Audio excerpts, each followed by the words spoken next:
I'm concerned that Greg Abbott decided to play politics with flood victims and their families. The only emergency that we should be coming to the state capitol to address is flood mitigation and disaster prevention. That's what Texans want us to focus on. It's why my Democratic colleagues and I showed up on the first day of the special legislative session 2 weeks ago. We begged our Republican colleagues to prioritize flood victims and their families, and they refused. But the reality is, Representative, the reality is the consequence of the decision, regardless of whether or not it's a talking point, is that this bill is not going to advance. Is that a bad thing if this bill doesn't advance? And who put flood mitigation after redistricting on the agenda? The Republicans. They control the floor. Exactly. They have made that decision. Exactly. But there will be consequences to your decision here, too. Will there not?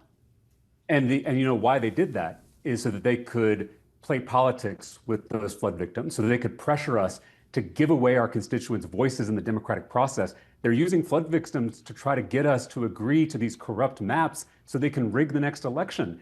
We are not willing to sacrifice the American experiment. We begged them to prioritize flood victims, and they refused to do so. This is cynical politics at its worst.